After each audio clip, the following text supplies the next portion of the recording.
Question number 1. Which are the main gases present in Sun? সূৰ্যত উপস্থিত প্ৰধান gas কোনবোৰ?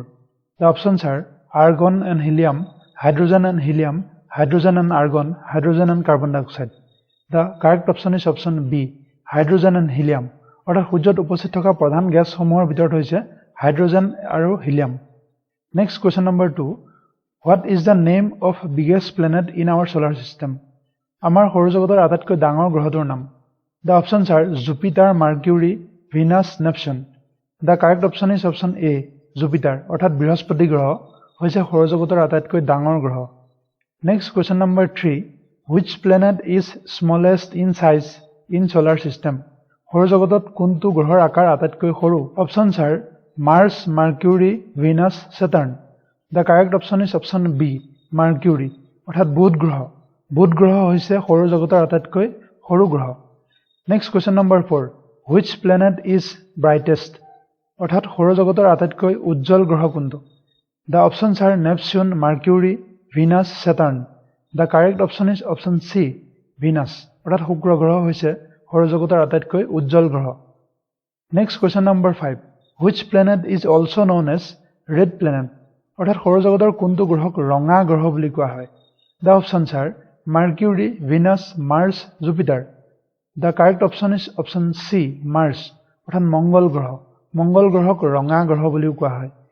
Next question number 6. How many oceans are there on Earth? পৃথিৱীত কিমানখন মহাসাগৰ আছে? The options are 1, 2, 3 and 5. The correct option is option D, 5. অৰ্থাৎ পৃথিৱীত মুঠ 5খন মহাসাগৰ আছে। Next question number 7. Which of the following is known as Island of Cloves?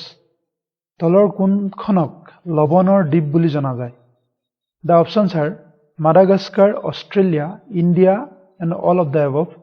The correct option is option A, Madagascar. অৰ্থাৎ মাদাগাস্কাৰক লৱণৰ দ্বীপ বুলি জনা যায়। Next question number 8. Which among the following is known as island continent? অৰ্থাৎ তলৰ কোনখন ঠাইক দ্বীপ মহাদেশ বুলি জনা যায়?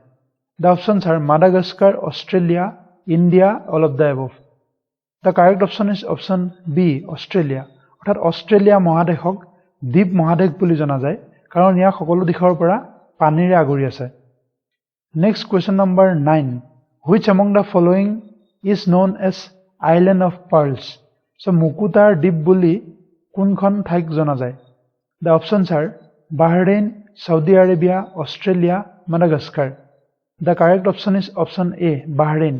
অৰ্থাৎ বাহৰেইন ঠাইখনক মুকুতাৰ দ্বীপ বুলি জনা যায়। Next question number 10. Which of the following country is also known as the land of rising sun? অৰ্থাৎ সূৰ্য উদয়ৰ দেশ বুলি কোনখন ঠাইক জনা যায়?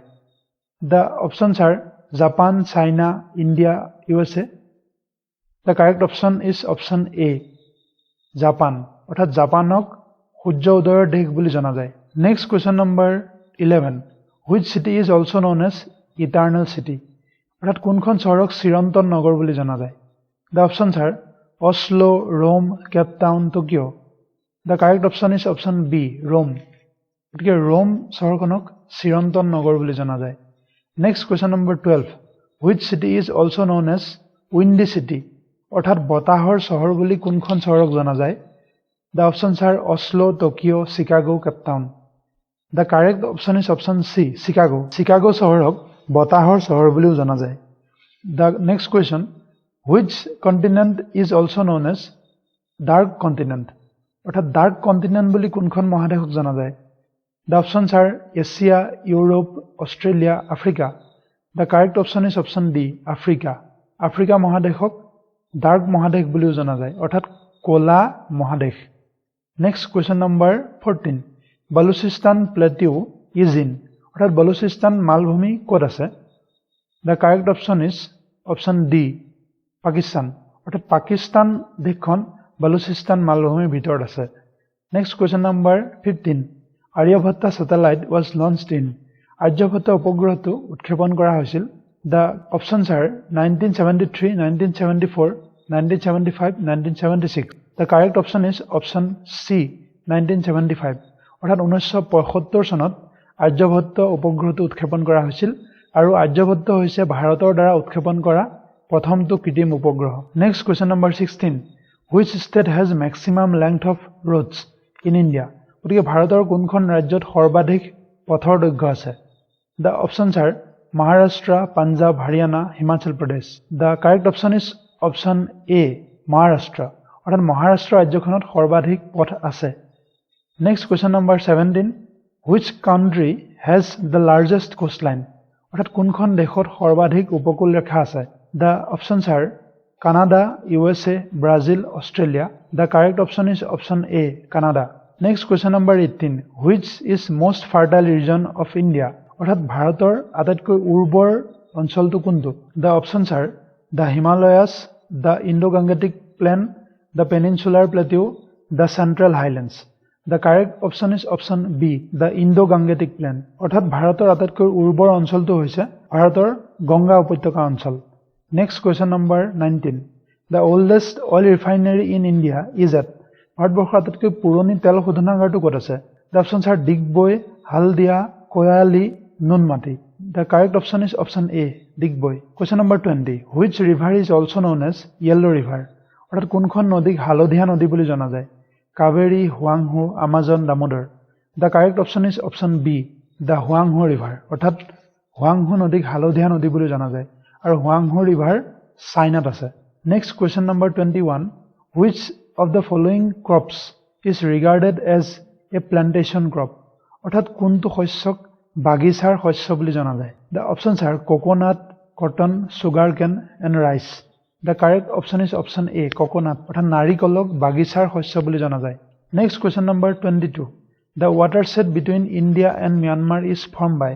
অৰ্থাৎ ভাৰতবৰ্ষ আৰু মিয়ানমাৰক ভাগ কৰা অংশটোৰ নাম the options are the Garo hills the Naga hills the Jaintia hills Khasi hills the correct option is option B the Naga hills অৰ্থাৎ নগা পাহাৰে ভাৰতবৰ্ষ আৰু মিয়ানমাৰক দুভাগত ভাগ কৰিছে next question number 23 atmosphere has how many distinct layers অৰ্থাৎ বায়ুমণ্ডলত কেইটা সুকীয়া স্তৰ আছে the options are 3 4 5 and 6 the correct option is option C 5 অৰ্থাৎ বায়ুমণ্ডলত 5টা সুকীয়া স্তৰ আছে next question number 24 ozone is present in which of the following layers অৰ্থাৎ তলৰ কোনটো স্তৰত ওজন স্তৰ আছে the options are mesosphere stratosphere troposphere exosphere the correct option is option B stratosphere অৰ্থাৎ বায়ুমণ্ডলৰ stratosphere নামৰ স্তৰটোত ওজন স্তৰ আছে next question number 25 Sahara desert is situated in which continent অৰ্থাৎ সাহাৰা মৰুভূমি কোনখন মহাদেশত আছে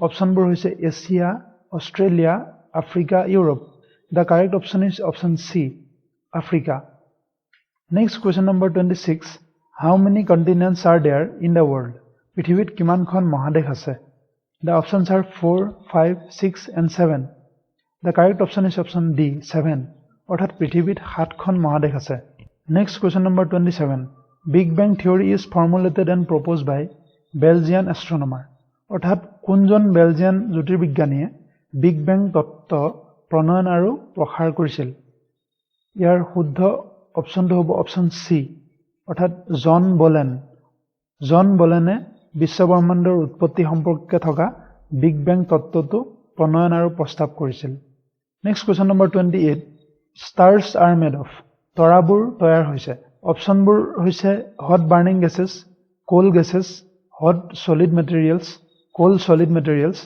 the correct option is option A hot burning gases অৰ্থাৎ তৰাবোৰ জ্বলন্ত গেছৰ দ্বাৰা তৈয়াৰ হৈছে next question number 29 which is known as the place of midnight sun অৰ্থাৎ মাজনিশাৰ সূৰ্য বুলি কোনটো স্থানক জনা যায় the options are India USA Norway Netherlands the correct option is option C Norway অৰ্থাৎ নৰৱেক মাজনিশাৰ সূৰ্যৰ স্থান বুলি জনা যায় next question number 30 the percentage of earth surface covered by India is অৰ্থাৎ ভাৰতবৰ্ষই পৃথিৱী পৃষ্ঠৰ মুঠ কিমান অংশ আগুৰি আছে the options are 2.4% 3.4% 4.4% and 5.4% the correct option is option A 2.4% অৰ্থাৎ ভাৰতবৰ্ষই পৃথিৱী পৃষ্ঠৰ মুঠ 2.4% আগুৰি আছে গতিকে ইয়াৰ লগতে আজি আমাৰ এই সেশনটো শেষ হৈছে আৰু আহি থকা ভিডিঅ'সমূহ চাই থাকিবৰ বাবে আমাৰ চেনেলটো সাবস্ক্ৰাইব কৰি থব থ্যাঙ্কস